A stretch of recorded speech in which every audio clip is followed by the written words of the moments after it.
ஞானத்தின் ஆழம், அர்த்தமுள்ள ஆன்மீகம்.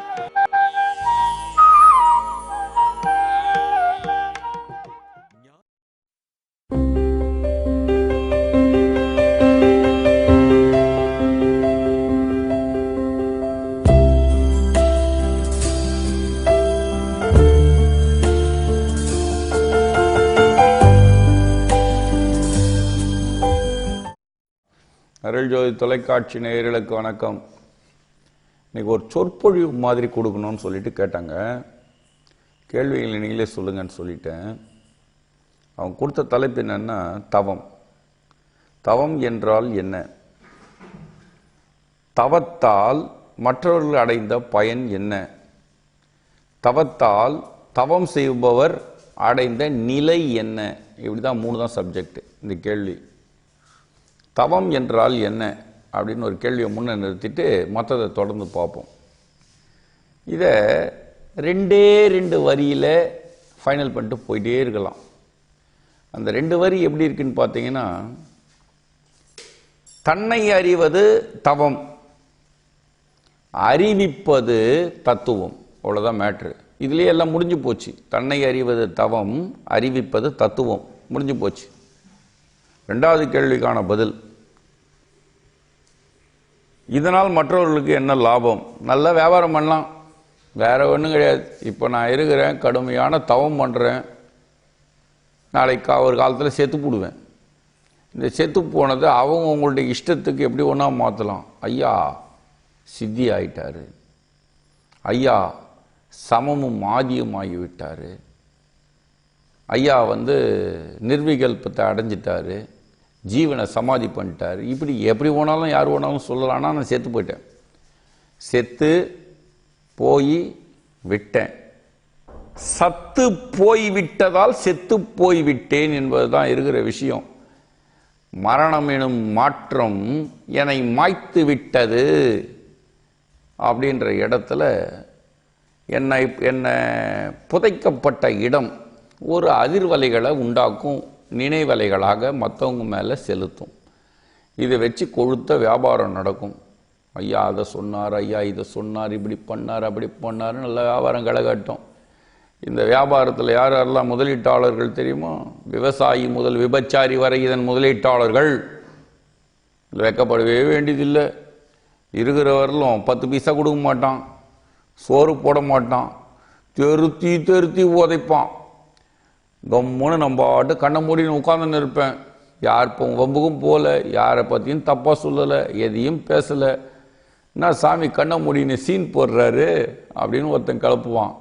அவர் அப்படித்தான்ப்பா விடுப்பா அப்படின்வான். இன்னும் ஒருத்தன் சொல்லுவான், பைத்தியம் போல இருக்குதுப்பா, அவருக்கு உப்பு சத்து குறைஞ்சி போச்சு, மனநோய் வந்துடுச்சு, அதனால் கம்முன்னு உட்காந்து இருக்கிறாருன்னுவான். அதெல்லாம் நம்ம அப்படி சொல்கிறோம். ராத்திரியில் ஃபுல்லாக கஞ்சி அடிக்கிறாருன்னுவான். இன்னொருத்தன் வருவான், ஃபுல்லாக தண்ணி வச்சுட்டு உளறினுறாருன்னுவான். குடிபோதையில் உளறிய வார்த்தைகள்னுவான். நம்முடைய வார்த்தைகளை பயங்கரமான பொம்பளை பொறுகிப்பான்னுவான். அந்த அன்றைக்கி தான் உட்காந்துப்பான். கூடு விட்டு கூடு பாஞ்சி பொம்பளைங்களை பலாத்காரம் பண்ணுறாருன்னுவான். எல்லாத்தையும் கேட்டுன்னு 3 உட்கார வேண்டியது தான். உயிரோடு இருக்க வரலாம் பச்சை தண்ணி கொடுக்க மாட்டான். சாமி கொஞ்சம் நாக்கு வரல தண்ணி கொடுமாண்ணா. சாமிங்களுக்கு தண்ணி தாகம் எடுக்கக்கூடாது. நான் சொன்னேன் உங்ககிட்ட, சாமிங்களுக்கு பசி எடுக்காது, சாமிங்களுக்கு தூக்கம் வராது, சாமிங்களுக்கு மலம் மூத்திரம்லாம் போவாது. இதெல்லாம் கேட்டுக்கணும். நான் உன்ன மாதிரி மனுஷன் தான்டா. நான் தவம் என்கிற கலையை தெளிவாக பண்ணின்னு இருக்கிறேன். தன்னை அறிவது தவம், அறிவிப்பது தத்துவம் அப்படின்ற இடத்துல என்னுடைய நிலைகள் யாராலும் ஏற்கப்படாது, ஏற்றுக்கொள்ள முடியாது. ஏற்கப்படாது, ஏற்றுக்கொள்ள முடியாதுன்ற இடத்துல இன்னொரு வார்த்தையை ஒதுக்குறேன், கேளுங்க. தவத்தின் கனல் அனலாகி தத்துவத்தின் பிறப்பாகும். தத்துவம் தவமாகி தன்னை அறிவிக்கும். தவத்தின் கனல் அனலாகி தத்துவத்தின் பிறப்பாகும். தத்துவம் தவமாகி தன்னை அறிவிக்கும். ஒன்றும் புரியலையே. சரி வேணாம் விட்டுரு. இப்போ சொல்கிறேன் கேளு. சூரியனின் ஆதி நீரே அணுக்களாகி ஆக்கலாகி காத்தலாகி அழித்தலாகி அழிதலுமாகி வாதமாகி சீதமாகி உஷ்ணமாகி அவதாரங்கள் பத்தாகி பற்றாகி உணர்வாகி நினைவாகி நினைவான நினைவால் உணர்வின் துணை கொண்டு நிர்வாணத்தை நாம் நோக்க பிறந்த பொருள் இருந்த இடம் அறிந்து அந்தத்தில் கலந்து ஆதியாய் மாறும் வித்தையது நான் அடையப் போவது. இப்போ அது புரியுதா? ஒன்றும் புரியல. என்ன சூரியன், ஆதி நீர், இதெல்லாம் தவத்துடைய தனித்தன்மை. இதை வச்சு வியாபாரம் நல்லா களகட்டும். என்னமோ சொல்லியிருக்கிறாரு, ஆனால் பிடிக்க தான் நம்மளால் முடியலன்ற அளவில் நல்லா பேசுகிறாரு, என்ன சொல்ல வர்றாருன்னு தெரியல, ஆனால் நல்லா இருக்குது கேட்டுக்கோ. இதுதான் தவம். கேட்டுக்க நல்லா இருக்குல்ல. உன்னுடைய உள் உணர்வுகளை எது உசுப்பி விடுகிறதோ, எது தூண்டுகிறதோ, அதுதான் தவம். அந்த இடத்துல தவம் அப்படின்றது முடிச்சாச்சு. தவம் செய்வதால் மற்றவர்களுக்கு என்னென்ன வியாபாரம், களகட்டம், செத்துப்போன பணத்தை வச்சுட்டு உட்கார வேண்டிதான். ஓம் ஸ்ரீனிவாசாய வித்மகே மகாசேனாய தீமிகி தன்னோ ஸ்ரீனிவாச பிரசோதயாத் அப்படின்னு கழுத்து மேலே கயிறு போட்டவன் நங்க நங்க நங்க நங்கன்னு மணி அடிப்பான். கூட ஏதாவது ஒரு துணை வேணும் இல்லையா? ஏதாவது ஒன்று எழுத்து போடு.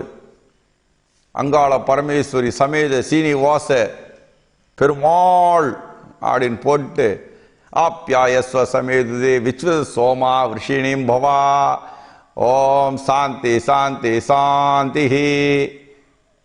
பாருங்கோ, பகவான் இப்படி உட்கார்ந்து இருந்தார். இந்த கோலத்தில் போட்டாலும் சரி, இப்படி உட்கார்ந்துருந்தாலும் சரி, இந்த காலை தூக்கி இப்படி வச்சுன்னு கழுத்து மேலே இப்படி போட்டுன்னு அப்படி உட்காந்துட்டு இப்படி பிடிச்சின்னு இருந்தாலும் சரி. இப்போ என்ன பண்ணுவான், இந்த கோலத்தில் பெருமாள் கலப்பயாசனம் போட்டுன்னு உட்கார்ந்து இருக்கார் பாருங்கோ அப்படின்னு சொல்லிட்டு, இது பிரம்மா இங்கே இருக்கிறாரு, சிவன் இங்கே இருக்கிறாரு, விஷ்ணு கீழே இருக்கிறாரு, எல்லாத்தையும் சொல்லி காசு பணம் பண்ண முடியும். என் தவத்தால் மற்றவர்கள் அடையும் பயன். நான் அடைந்த பயன் என்ன? அதை தான் கடைசியில் சொன்னேன். நான் ஏன் பிறந்தேன், எதுக்காக பிறந்தேன், எங்கே பிறந்தேன், எங்கே போகிறேன், என்ன பண்ணின்னு இருக்கேன். இந்த கேள்விகள் தவத்துடைய தனித்தன்மையை எனக்கு மட்டுமே உணர்த்தும். நான் யார், நான் ஏன் பிறந்தேன், நான் என்ன செய்து கொண்டு இருக்கிறேன், நான் எங்கே போக போகிறேன் அப்படின்னும்போது மண்ணையும் விண்ணையும் அளந்த பார்வை, கூர்மை நோக்கு வெளிப்படுது. இது தவம். இந்த தவத்தை சீராக ஒரு மனிதனும் பயில ஆரம்பிக்கும் பொழுது எல்லாத்துக்கும் அடிப்படை ஒளி. ஒளின்னா என்ன? இப்போ அடிச்சுன்னு இருக்கிறது பேர் ஒளியான்னா, இந்த வெளிச்சத்துக்கு மூலமாக இருந்து வெளிச்சத்தை எது தூண்டுகிறதோ அது ஒளி. அது கண்களுக்கு புலப்படாதது அப்படின்னு அர்த்தம். சூரியனின் ஆதி நீர் அந்த நிலையில் இருக்கு. இந்த ஆதி நீர் எப்படி இருக்குன்னா, ஒரு சூரியன் என்கிற 12 எரிகோள்களின் மையத்தில் துவக்க நிலையில் ஆதித்தனாய் இருக்கிறது. ஆதித்தன் வேற, சூரியன் வேற. ஆதித்தன் தான் மூலம், அதிலிருந்து தான் ஆதி நீர் வெளிப்படுகிறது. அந்த ஆதி நீரை 12 சூரியன்கள் ஒன்று சேர்த்து நெருப்பு கோலங்களாக வெளிப்படுத்துகிறது. அப்படின்ற இடத்துல இந்த மையத்தில் ஏறக்குறைய 13 கோடி கிலோமீட்டர் மையத்தில் 6.5 கோடி மைய புள்ளியில் இந்த ஆதி நீரின் ஆற்றல் உலகத்தின் மீது செலுத்தப்படுகிறது. இந்த ஆதி நீர் தான் சூரியனால் கொண்டு வரப்படுகிறது. சூரியன் என்பது மிகப்பெரிய நெருப்பாறு. அந்த நெருப்பாறுலேருந்து தான் வெளிப்பட இந்த ஆதி நீர் எங்கெங்கேயோ அலைஞ்சி கடைசியில் மண்ணில் விழுந்து வித்தா முளைஞ்சி இந்த தேகத்துடைய ஒரு சில் உயிரி அமீபான்ற ஒரு இடத்துல இருந்து பல்வேறு உள் உறுப்புகளாக வளர்ச்சி, பரிணாமம்னு பேர், வளர்ச்சி கண்டு ஏதோ ஒரு செடியிலையோ அல்லது கொடியிலையோ மாமிசத்திலேயோ அல்லது ஏதோ ஒரு உணவுல உயிராக மருவி தகப்பனுள்ள புகுந்து தகப்பனுக்கு உணவாகி விந்தாக மாறுகிறது. அந்த விந்து சக்தி எப்படி இருக்கு அப்படின்னு பார்த்தோம்னா, கண்களுக்கு புலப்படாத உயிர் அணுக்களாக இருக்கு. தந்தையில் மலர்கிறது. தந்தை தாயுடன் சேரும்போது உங்களுக்கு தெரியும். இதை 4 லைன் தத்துவரியாவே சொன்ன. தந்தையில் பிறந்தது, தாயில் மலர்ந்தது, குருவால் உணர்ந்தது அப்படின்னு சொல்லலாம். தந்தையில் பிறந்தது இந்த வித்து, தாயில் மலர்ந்தது இனச்சேர்க்கையால் வெளியே வருது. ஏன் தெரியல, ஆடுது பாடுது, நான் தான் எல்லாம் சொல்கிறது, நானே மூலம் என்கிறது. நான் என்பது யார் என்று புரியாமலே தந்தையில் பிறந்தது, தாயில் மலர்ந்தது, குரு வால் உணர்ந்தது, தெய்வத்தை அறிந்தது, தெய்வமாய் மாறுகிறது. இப்போ தெளிவின் தெளிவாலே இந்த 4 நிலை இயக்கங்களை ஒரு விஷயத்தை திருப்பி திருப்பி ரிப்பீட்டடாக கொடுக்க வேண்டியிருக்கு புரியறதுக்காக. தப்பா எடுக்காதீங்க, இதையே சொல்கிறேன் நான். தந்தையில் பிறந்தது, தாயில் மலர்ந்தது, குருவால் உணர்ந்தது, தெய்வத்தை அறிந்தது, தெய்வமாய் மாறுகிறது, தெளிவின் தெளிவாலே. அப்போ அந்த தெளிவின் தெளிவு தான் உணர்வாக இருக்கு. இதை பிடிக்கிறது தான் தவமாக இருக்கு.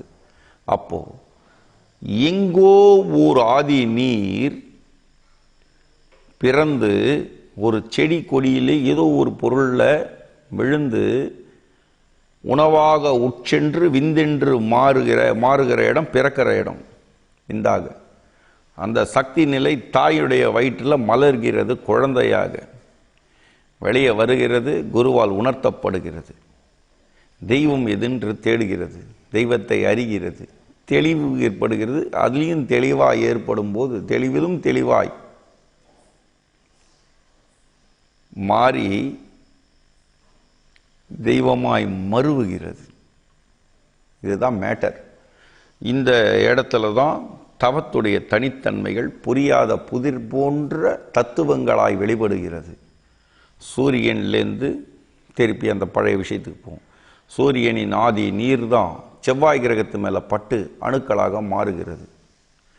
அந்த அணுக்களுடைய இயக்கம் ஆண் தன்மை, பெண் தன்மை, அலித்தன்மை கொண்டது. எலக்ட்ரான், புரோட்டான், நியூட்ரான், நேர்மறை சக்தி, எதிர்மறை சக்தி, நடுநிலை சக்தின்னு இதை தமிழில் சொல்கிறோம். புரியுதுங்களா? இதுக்கு இந்த அணுக்களுடைய பிரிவு ஆக்கல், காத்தல், அழித்தல். 4 நிலையில் அழிதல் ஆகிறது.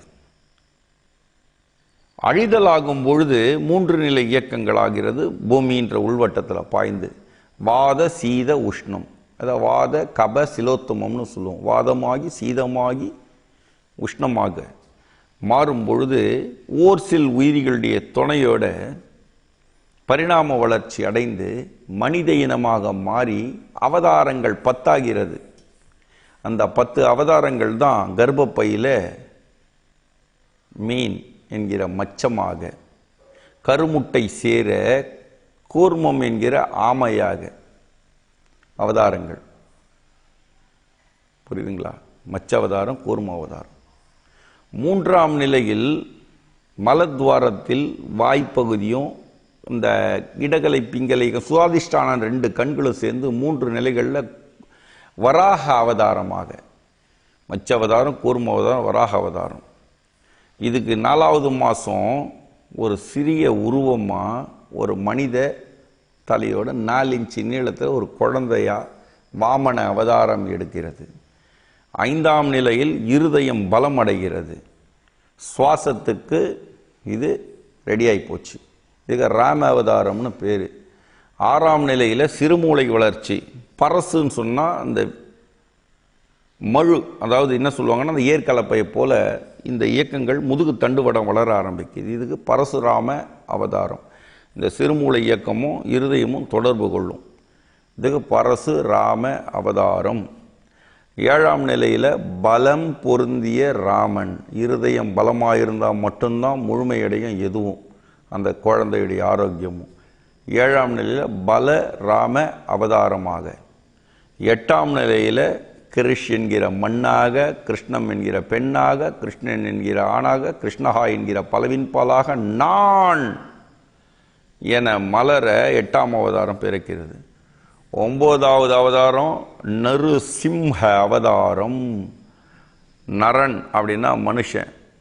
மனிதன் சிம்ம உருவம் கொண்டு சிம்மத்துடைய செயல்களோடு கொண்டு 9ஆம் நிலையில் மலர 10வது நிலையில் ஹிரண்ய கசிபு கதை வந்துடும். இதெல்லாம் கதைகளே நமக்கு சொல்லும். கர்ப்பப்பையிலிருந்து வெளிப்படுறது, வாசலும் இல்லாத, வாயுலும் இல்லாத, வானமும் இல்லாத, பூமியும் இல்லாத இடத்துல வெளிப்பட்டு 10ஆம் நிலையில் கல்கி அவதாரம் எடுக்கிறது. முழுமையான சக்தி நிலை பெற்று வெளிவருகிறது. அவதாரங்கள் 10 ஆகிறது. 10ஆன காரணத்தால் பசி உண்டாக பற்றும் உண்டாகிறது. பற்றுக்கு பாலை தேடுகிறது. தாயின் மார்பில் சுரக்க அதை குடிக்கும் பொழுது ஒரு பாச பிணைப்புகள் தாய்க்கும் மகனுக்கும் உருவாகுது. அவதாரங்கள் 10 ஆகி பற்றாகி இந்த குடிச்சி வளர்ந்ததுக்கு அப்புறம் உணர்வுகள் இவனுக்கு செயல்பட ஆரம்பிக்குது. 6 மைண்டு குழந்தை பிறந்த 10வது நிமிஷத்துலேயே வந்துடும். எல்லா மனுஷனும் எல்லா குழந்தைக்கும் அந்த எப்படி உணர இந்த விரலை எடுத்து வாயில வச்சுக்கும். சூப்ப ஆரம்பிச்சிடும். பாலுக்கு அழும். இந்த அப்போவே காம இச்சை தோன்றுகிறது. இந்த பற்றினால் விளைந்த விளை 10 ஆகி பற்றாகி உணர்வு அப்படின்ற இடத்துல வளரும் பொழுது தாய் யாருன்னு தேட ஆரம்பிக்குது. நான் யாருன்னு சிந்திக்க ஆரம்பிக்குது. நான் யாருன்னு புரியாததுனால புது உலகம். அந்த புது உலகத்தில் பழகுனாதான் இனிமேல் பழக பழக பழக பழக நினைவு மலர்கிறது.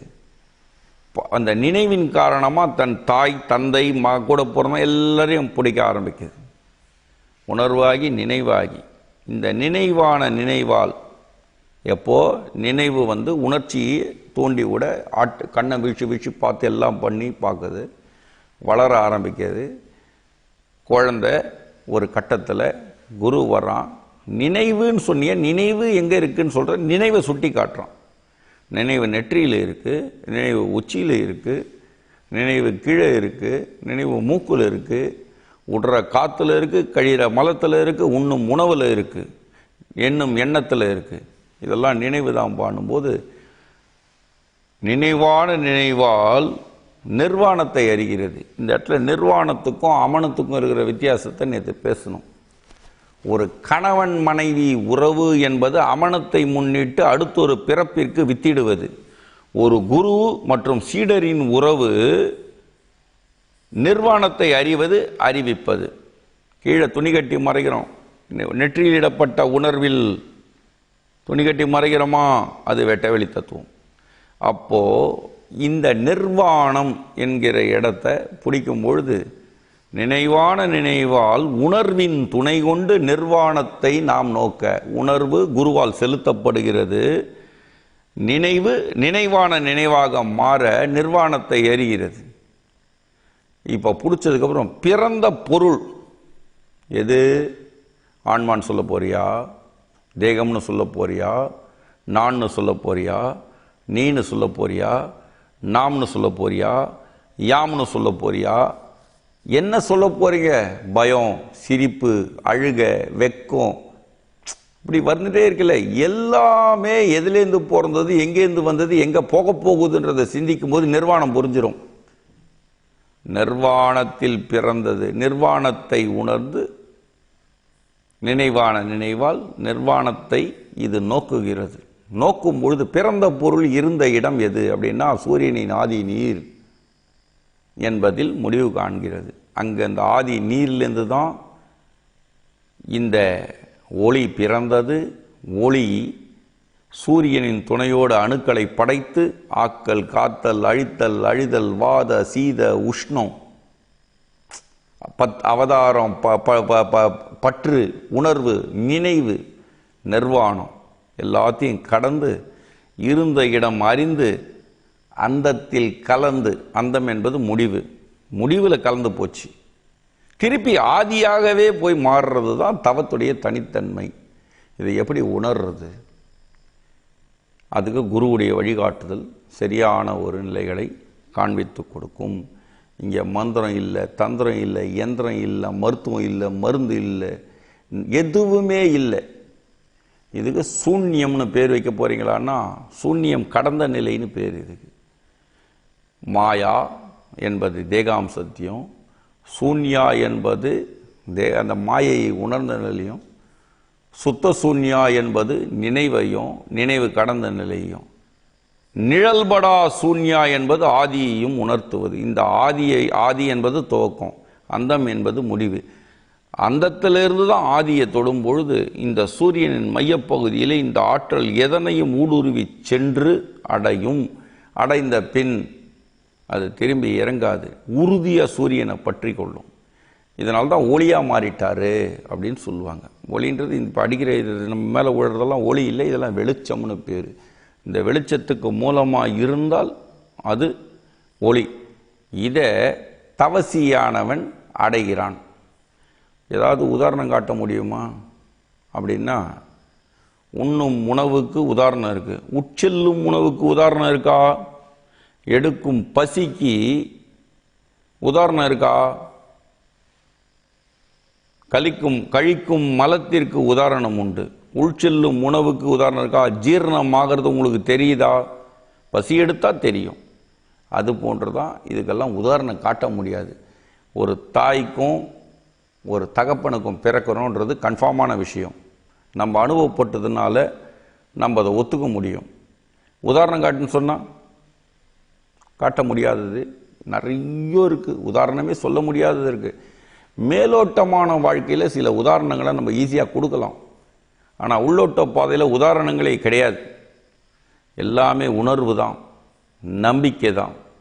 இந்த இடத்துல தான் அந்த தவசி தனக்கு தெரியும், நான் எங்கே சேரணும், என் உயிர் எங்கேருந்து பிறந்தது, உயிர் என்பது ஒரு பொருளா, ஆன்மா என்பது என்ன, இந்த ஆன்மாவுக்கு சப்போர்ட் பண்ணக்கூடிய விஷயங்கள் எது, என் உடம்புல பாயிற வைரஸ் அப்படின்ற ஒரு கிருமி எனக்கு நல்லதை செய்யுமா கெட்டதை செய்யுமா, பாக்டீரியான்னு சொல்லக்கூடியது நல்லது செய்யுமா கெட்டதை செய்யுமா, ஓர் சில உயிரியாகிய அமீபாதை எதிர்க்குமா தோக்குமா, எல்லாமே நமக்கு புரியும். இதெல்லாம் மரணம்னு பேர் இந்த விஷயத்துக்களை உணர்றதுக்கு. இது எல்லாமே உணர்வு நிலையில் பிடிக்கும் பொழுது இது இவ்வளோ தான், இது இப்படி தான். சுவிட்சு தட்டினா கரண்ட் எரியும், கரண்ட் வந்தால் வெளிச்சம் வரும். வெளிச்சத்தில் படிக்கலாம், ஆடலாம், பாடலாம், என்ன ஒன்றாலும் பண்ணலாம். இருட்டாயிட்டா ஒடுங்கி ஓஞ்சி நிற்கணும், கண்ணு தெரியாது. இதுவும் உணர்வு தான். குருடனுக்கு கண்ணு தெரியலன்றதுக்காக வெளிச்சம்